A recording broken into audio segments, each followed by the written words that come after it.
And Rob, just a couple of minutes ago, you used the word catalyst. And that just brings me to the question about like what helps this formational process take root? Like what kind of environments are you guys in trying to help people grow? Can you unpack that a little bit? Yeah, that's a big question. The ingredients or the Yeah. elements, even before the environment. Uh, Yeah. I mean, there's a lot of them, and I think we don't all. There's no formula to them either. As if Mm. Pam, Rob, Jim, and you, Wendy, all have the same set of ingredients. I think I think there's the one thing that came to my mind in my own journey is I mean the word models. Like Mm. there's that line by Simone Weil where she says, two things wake us up in the world. Hmm. Pain wakes us up Yeah. and beauty wakes us up. And I think, frankly, when I look back at my own formation and that um, deep resonance where I want to know what God is like, or this deep longing that I need to be known, those sort of deep things that I carry around all the time. When those have been touched, one of the times, one of the elements to me is I see somebody, and that is down the road, maybe 20 years or 5 years, or maybe a friend. Um, but I can remember that James Houston at a very critical time where I was reading a lot of books, and I met him, and I would Mm. say he was a beautiful man. It just Mhm. woke me up. I didn't know that that's what the Spirit of God could do with somebody Mm. as a 26-year-old. Like it just Wow.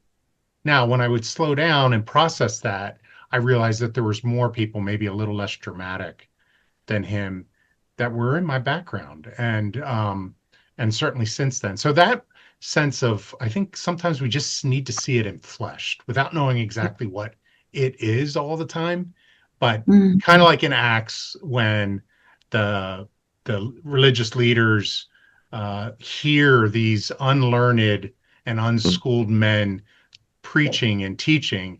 And then the phrase is, and they remembered these people had been with Jesus. Yeah. That occasionally I bump into somebody like that. And I think my imagination stretched. It pieces together some of the formational longings that I don't know how to get from here to there, but I know the there's going to look a little bit like that in my own Mm. skin. Yeah. What kind of environment helps people grow? One of the key features of an environment, whether it's a small group, a mentoring relationship, or a church community, is there's just the non-judgmental presence of others. That Ah, Mhm. there's elders in the room. They're not, yeah. they're Mm. that's what they embody. And Yeah.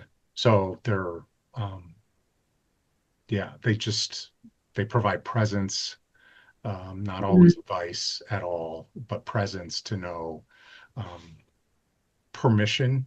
Well, of course, struggle is going to be part of the journey, or they Yeah. celebrate with you, whatever. So that non-judgmental presence, I think it's an Key. essential. Change does not happen unless that element is mixed in with some of these Mhm. other challenges in our own formation.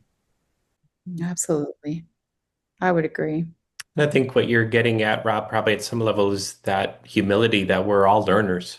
So when you have an environment where there's not a here are the experts and there's the rest of us, there is something about sitting in that place of tell me more or help me understand or just there's a real beauty when you can feel like there's like level set for everyone to have a seat and to have a perspective. And so let's wonder about this a little bit Mhm. Mm. and not feel like we've got to be contained to some of the things that we come in with, but let's just hear each other out of this place of out of wonder. Yeah. That's a good word. Well, and when I put on my adult learning hat, I mean, Please do. as adults, we retain, it might be true for young people too, but for sure for adults, we retain what we discover for ourselves. Mhm. And so it's Absolutely. creating an environment that is curious and open questions and space for pause and reflection and connection and application. And our our our spaces are so full all the time or distracted that we don't get the privilege of discovery. And when we create an environment or an ecology that kind of Mhm. creates all that, Wow. it's fertile. Yes, Yeah. Mm. absolutely. There's just something about being in an environment where you know people are for you as well. Hmm. So I think of one of my first out of college, out of living at home experiences. I think Rob, you mentioned having someone um, 10 or 15 years down the road, a little older. I had an experience with a guy named Forrest who was 10 years older than I was. And he was so good at relationships. Hmm. And I remember having a conversation with him, and he said this more out of a place of observation and not an evaluation of me. And the observation was, Jim, you always give me a thought. Uh, what are you feeling? And he worked with me over months of getting in touch with what's happening at a heart feeling level. And he would just, when I would answer with a thought, he would gently just say, it's a Hmm. good thought. And he would just kind of coach me, but I never felt like he was judging me. And there was a sense of he was for me. And an environment like that, that changed everything of expectations of how deep you can go in a relationship with another person.